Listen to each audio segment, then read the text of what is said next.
Okay, we're on the final part of this series of videos where we're looking at instructional strategy best practices. We're focusing now on some well-defined instructional models. Of course, there are other instructional models besides the three that we're going to talk about, but the three that we're going to talk about are pretty clean models where there's a ton of research behind them. They've been implemented very successfully for a long period of time. So remember, in the last video, we ended by talking about the importance of having a clarity in your instructional model so students know how to be successful. Where you're saying, hey, I'm going to guide you along these steps that will get you to where you need to be on each of these learning outcomes. That results in a lot of clarity for students, and when they're clear on what's expected of them, they can focus on the learning rather than the approach and what you're looking for as a teacher and how to be successful. Okay, so we're going to look at those three learning pathways or instructional models here, and then we'll end this series. Here we go. So the first one is the one that you have probably participated in the most, and it's sort of the default strategy. It doesn't mean it is a bad strategy. It's very, very effective when implemented well. However, it is more traditional, and most of us have experienced this, and it has a tendency, if you're not careful, to go off the rails where it can be very ineffective. So let's dive in. So if you're doing a traditional strategy, step one is to introduce new content or new learning to the students. This is normally done through a lecture where you have a PowerPoint or a Google slide deck, and you have it broken down into your different categories, and you're moving through the content. Now, you're a careful instructor, so you're making sure that you're adding some breaks in there, and you're adding some auxiliary content like videos or other ways for students to access that instruction. But the instruction is coming from you as the teacher. Then you have an activity where students apply that learning. So we went over it in sort of the bird's eye view and the important content. Now, why don't you try to apply this learning in order to try and achieve the learning outcomes that we've established? Then you deepen that learning. Either that's through jigsawing or some other activity, or you have a discussion about what they went through, or you give them additional material that critiques what they just did and they respond to it, or they're on a discussion board. Lots of ways to deepen. And this is where you're taking it from the lower level on Bloom's taxonomy and moving it up that pyramid. Then step four is you assess them. Okay, so you learned new content, you applied that learning, you deepened that learning, and now I'm going to assess, did you get it? And you give them feedback on that. And then you repeat, and you do this over and over and over and over and over again to move through all of the curriculum for a specific course. That's a traditional strategy. There's some advantages to this strategy, and they're pretty significant, and it's the reason most teachers lean towards this. First, it's very familiar, so students know how to be successful in this model. If you use a different model, you have to teach students how to be successful in it. But if you're using a traditional model, they walk them ready-made. They know, hey, I know what to do when a teacher is lecturing for the most part. I know what to do when I'm given an activity. I know what these things are, and I know what a test or an assessment looks like. It's clear, there's clear instructional design to it, and it's highly organized because you as a teacher are the one that is delivering that information to them. It's very flexible, so you can add different elements to it. You can make it fun. You can add some, especially in that application and that deepening, you can add lots of different elements that make it fun, creative. You can hit some C7 stuff with that, with your critical thinking and creativity, all kinds of flexibility there, but you always have forward momentum, right? We're always moving forward because I'm moving through these steps over and over again, and I have my test date or my quiz date or my assessment date, and I know I need to get there by that date. So very good in those ways. A couple of disadvantages. First, you focus on breadth rather than depth. In the previous video, we talked about that tension, right?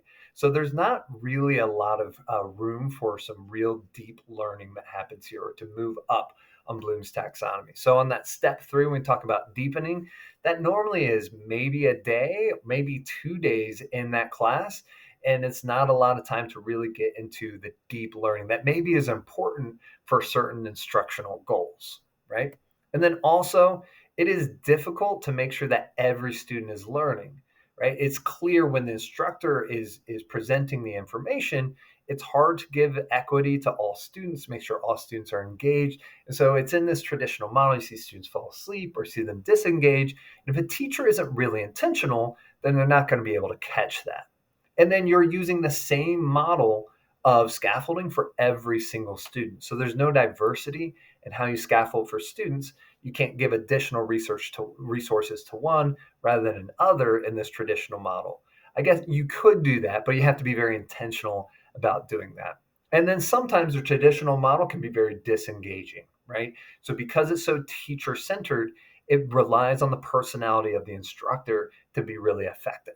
And if the personality of the instructor is not designed, or you're not really great at engaging students through that lecture, then it's going to be difficult for you to find success using this model, and students will disengage, and it'll be a real bear to get through the content. Second is inquiry-based learning. Again, time honored, tons of teachers utilize this strategy. This is something that's done really well in science courses and sometimes in social studies courses as well, where you look at questions rather than topics. So step one is to introduce a question with the context. So here's where we're at historically, or here's where we're at in our learning process. And here's a question that is a bridge between what you already know and what you're about to learn. Step two is you have students hypothesize about it. So they know something or a way to get at this question, because remember, the question is a bridge between what they already know and what they're going to learn. And so they try to come up with a hypothesis, and that process is really, really important. In fact, studies have shown that a pre-assessment, similar to having them hypothesize, is more effective at helping students learn as a predictor of learning than formative or summative assessments, which is crazy. So the hypothesis of just getting students to think about and try to solve a question really establishes what's important in the learning process. So it's key. Next, you instruct, right? So this is still direct instruction. The teacher comes in and says, hey, okay, let me give you some content. And here's where the value of inquiry-based learning comes in. When students know what the question is and you start teaching, they have something to hang that instruction on. They know they're trying to answer that question or series of questions. And so when they hear something from you as an instructor that connects or helps them answer that question, then they're going to be more engaged, and they're going to connect it, and they're going to make sure that they highlight it in their notes.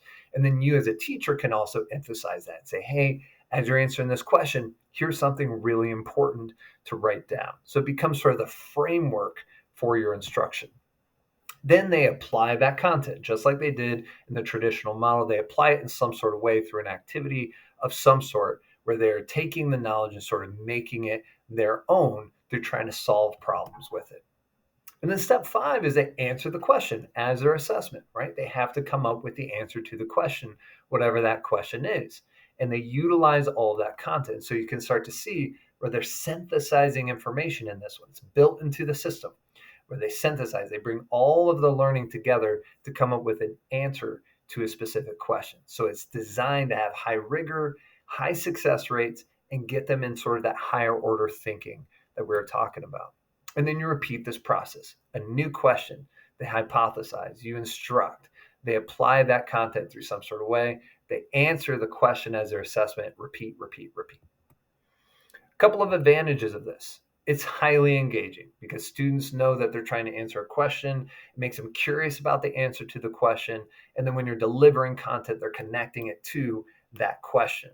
It makes learning more relevant, because when you're learning just topics, you understand why it's important. But when you're framing a question, you can make it a real world question that can signify the importance of that. So making it relevant is key. Students develop curiosity, which we know is a trigger, sort of the precursor to all learning. There's depth built into it, right? Where you can answer the same question at varying levels of depth. And then it has real world application. Most of our lives are not spent memorizing topics, but answering difficult questions. A couple of disadvantages. Inquiry-based learning is time consuming. It takes more time. Notice there's additional steps, and you're spending time introducing a question and getting students to hypothesize before you even gotten to the content. And then you have less control of the outcomes for students, because you're asking them to answer questions and you're not clearly delineating exactly what it is that they're doing. You're relinquishing some control over what students achieve. And so it really is incumbent upon you as an instructor to provide supports and to engage with students in their group work or one-on-one to make sure that the learning outcomes, or that they're reaching the outcomes that you have designed. All right. Project or problem-based learning is the last one here. Again, lots of different instructional designs that you can utilize, but PBL is probably sort of the key. If we're putting these on a continuum, you have traditional, in the middle you have inquiry-based, and then you have very student-focused over here with project or problem-based learning. I'm going to use those project and problem-based learning interchangeably. Mainly the difference is either you start with a problem or you start with a challenge. You start with a problem, it's problem-based learning. You start with a challenge, it's project-based learning, right? So step one is you introduce that problem, and this is sort of a problem pitch. So this is normally teacher focused, or you bring in an outside source to come in and pitch the problem, especially if it's a relevant problem to the community and to the time. It's actually something that needs to be solved. There's huge benefit to having somebody outside of your classroom pitch that problem to the students. Next, students design their approach. What information do you need to get to answer this question or to solve this problem or to achieve with this challenge, right? And so students sort of outline in a team often. PBL ends up being teamwork, right? And they outline, here's how we think, or here's the information that we think we need. So again, they sort of set their learning outcomes.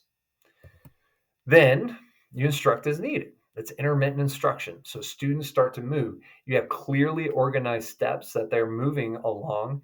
And when they need it, you place the instruction in there. Sometimes this is through videos. Sometimes this is through direct instruction in the class. Sometimes it's through different resources. But you are integrating learning into the process of solving the problem or meeting and achieving the challenge. It's self-paced with support. So you sort of have identified the different areas, but students are working on this in your class, in your presence, and you're navigating around the class and you're being the supporter and the resourcer and the cheerleader for your class. Then step 5 is they progress. They're hitting steps along the way. So you've broken it down to 7 or 10 or 15 steps to get to this level. So again, you're doing that sort of reverse or backwards design for this particular type of learning strategy, right? And so you have the steps listed out for them. Those steps become the assessments.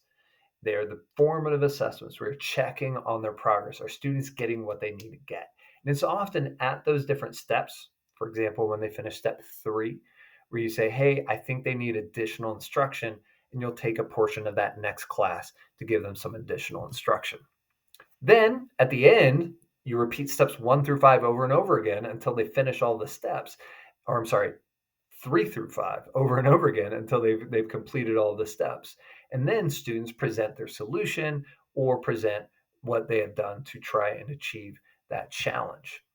A couple of advantages here. First, there's enormous depth in C7 outcomes. It's amazing the things that students can do when you give them the space to do it and the resourcing to do it. Depth is huge, and there's a ton of real-world application going on in your classroom. Also, it's very highly engaging because students are trying to achieve or solve a problem or solve a challenge, and it's something that sticks with them. So they aren't just doing it in your class, but they're working outside of your classroom to solve that problem or solve that challenge. And so it builds on sort of our natural tendencies as humans to want to learn in order to achieve something or in order to be able to accomplish something. And so students are highly engaged in a PBL that's done well.